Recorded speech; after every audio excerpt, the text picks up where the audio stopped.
What if I told you that the existence of billionaires isn't a sign of our society's success, but of its profound moral failure? Right now, while you're watching this video, there are 2,640 billionaires on this planet. That's 2,640 people who could literally end world hunger tomorrow. The UN estimates it would cost $40 billion annually, and yet they don't. Not because they can't, but because the system that created them was never designed to solve human suffering. It was designed to concentrate power. Here's the uncomfortable truth we need to confront. Every billionaire represents a systemic breakdown. They are not the pinnacle of human achievement. They are the symptom of a rigged game, where winning means everyone else loses. If this kind of intellectual discomfort feels necessary, hit that subscribe button. We're not here to make you comfortable, we're here to make you think.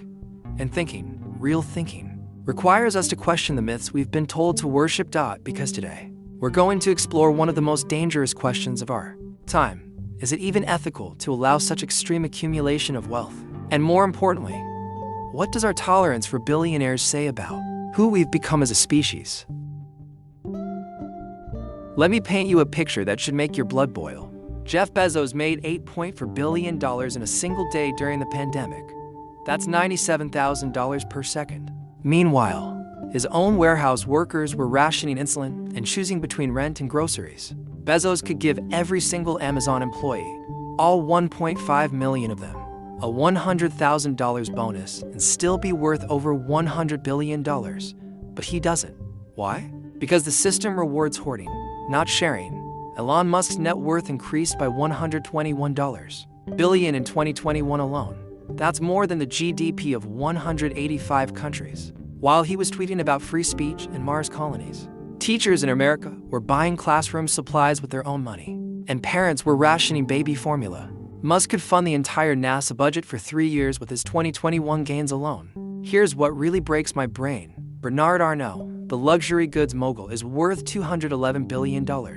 That's more than the annual budget of most African nations. He sells handbags for $50,000 while 735 million people live in extreme poverty. The cognitive dissonance is staggering. But here's the kicker, and this is where it gets really twisted. We've been conditioned to celebrate these people. We call them visionaries and job creators. We make documentaries about their genius. We quote their wisdom on LinkedIn. We've turned wealth hoarding into a virtue. The ancient Romans had a phrase, quis custodiet ipsos custodes, who watches the watchers. But our question is different. Who stops the hoarders when the system itself is designed to reward infinite accumulation?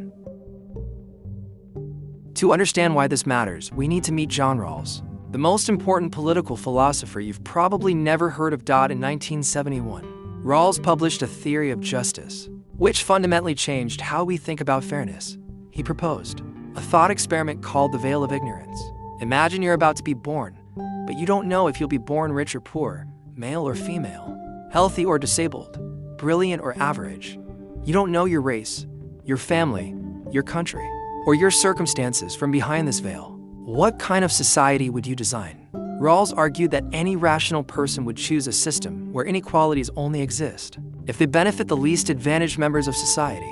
In other words, you can be richer than others, but only if your wealth somehow makes the poorest people better off. Now, let's apply this to our billionaire question.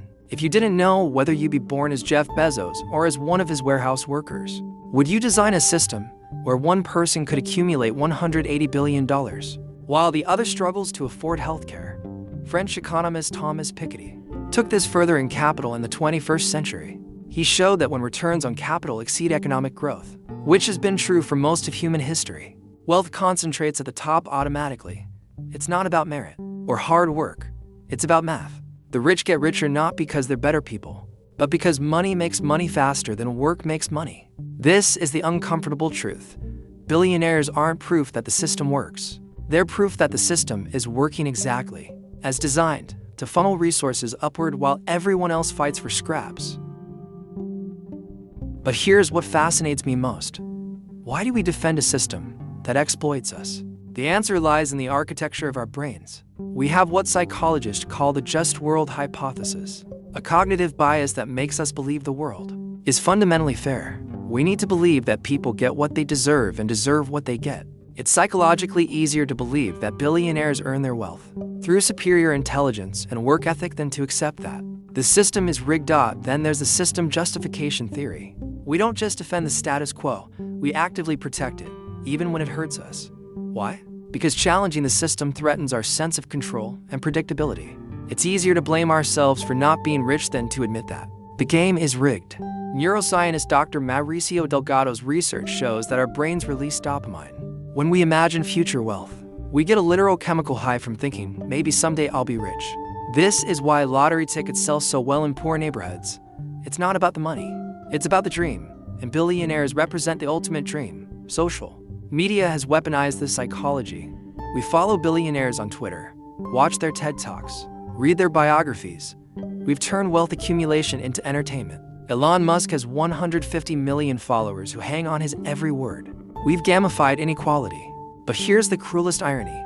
The same system that creates billionaires also creates the psychological conditions that make us worship them. We admire our own oppressors and call it aspiration.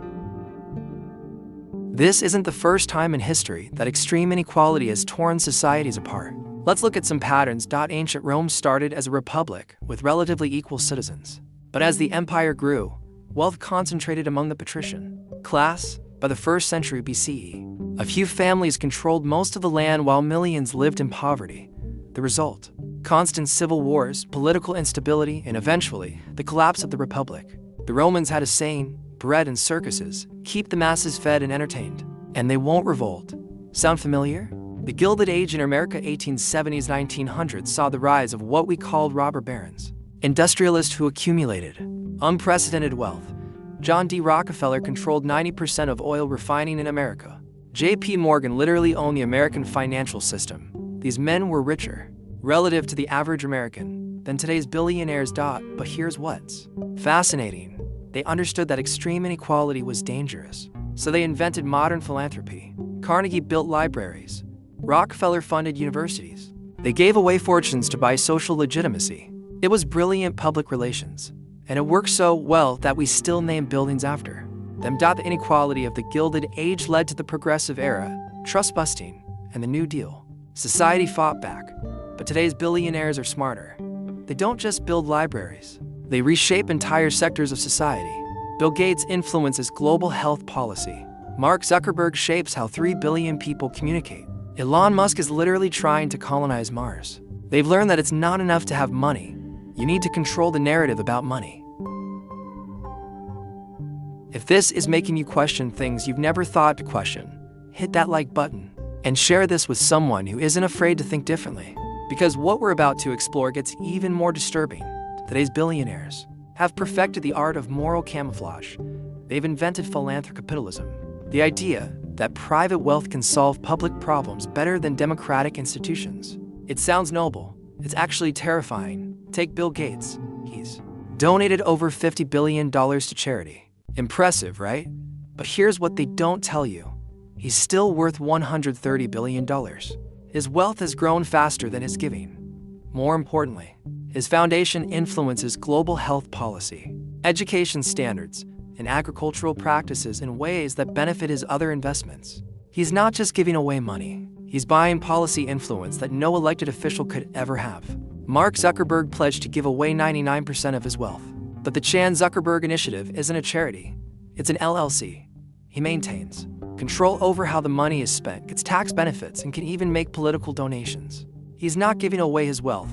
He's restructuring it to maximize his power. ESG investing, environmental, social, and governance has become Wall Street's favorite buzzword. BlackRock, the world's largest asset manager, talks about stakeholder capitalism while managing $10 trillion in assets. They're not changing the system. They're rebranding it. The genius of modern billionaires is that they've convinced us that private wealth accumulation is the solution to the problems that private wealth accumulation created. It's like an arsonist running the fire department. Let me tell you what's really at stake here. This isn't just about money. It's about the future of democracy itself. When individuals accumulate power equivalent to nation-states, democratic institutions become irrelevant. Why lobby politicians when you can buy them? Why follow laws when you can rewrite them? Why participate in democracy when you can circumvent it? Amazon spent $18.7 million on lobbying in 2021. That's more than most countries spend on their entire diplomatic operations. Jeff Bezos owns the Washington Post, one of America's most influential newspapers. He's not just participating in democracy, he's shaping the information that democracy depends on. Facebook's internal documents, revealed by whistleblower Frances Haugen, showed that the company knew its algorithms were promoting hate speech and misinformation. They could have fixed it, but fixing it would have reduced engagement, which would have reduced profits, so they chose profit over democracy.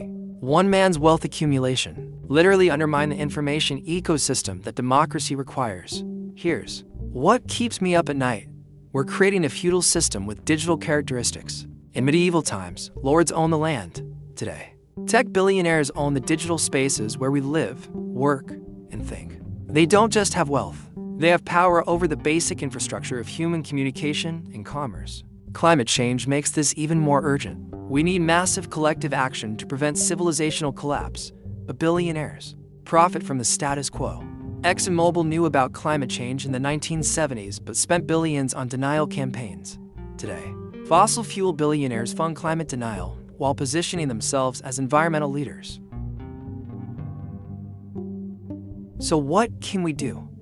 Let's start with individual actions, because change begins with consciousness. First, recognize that you are being manipulated. Every time you see a billionaire success story, ask yourself, whose labor created that wealth? Every time you read about philanthropic giving, ask, what power does this concentration of wealth create? Every time you hear about job creators, ask, who's really creating value? Second, change your aspiration. Stop fantasizing about being a billionaire. It's not just unlikely, it's morally corrupting. The research is clear. Extreme wealth changes people's brains. It reduces empathy, increases narcissism, and creates a sense of entitlement that disconnects you from human suffering. The goal isn't to become a billionaire, it's to create a world where billionaires can't exist. Third, support businesses that democratize wealth. Choose companies with profit-sharing programs, employee ownership, and transparent pay ratios.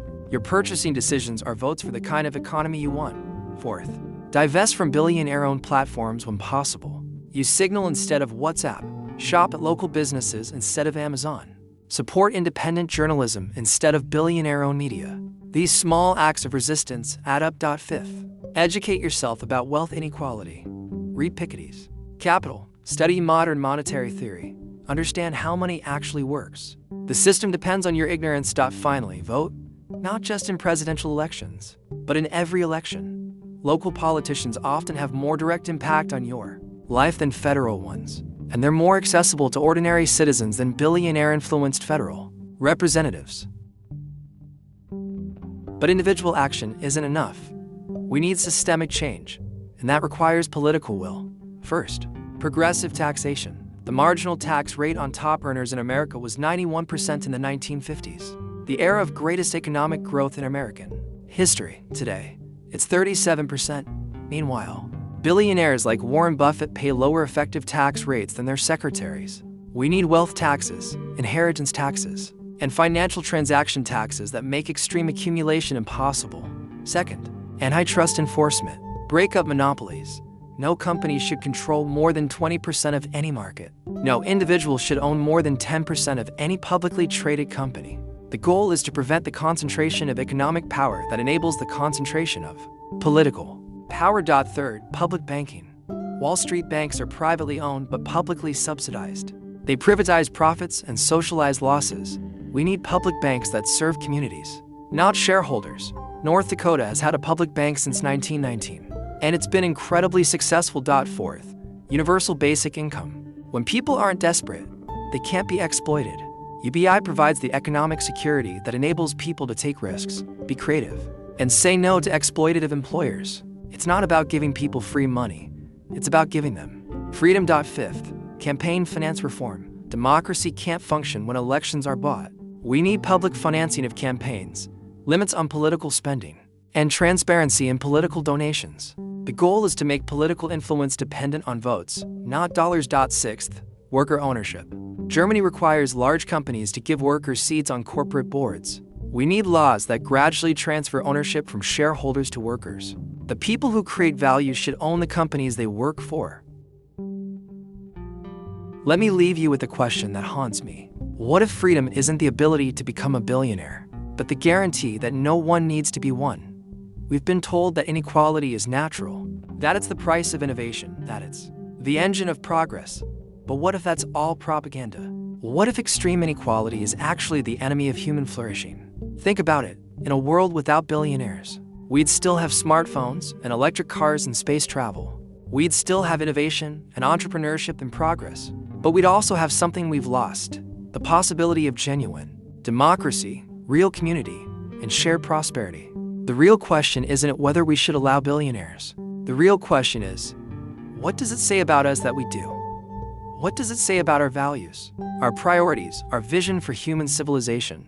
Are we the species that reaches for the stars? Or are we the species that allows children to starve, while individuals hoard more wealth than they could spend in 1,000 lifetimes? The choice is ours, but the window for choosing is closing every day we delay. The concentration of wealth and power grows stronger every day we accept the status quo. We make systemic change less likely. Here's what I want you to do. Pick one idea from this video that challenged your assumptions. Just one. Maybe it's the idea that billionaires are symptoms of system failure.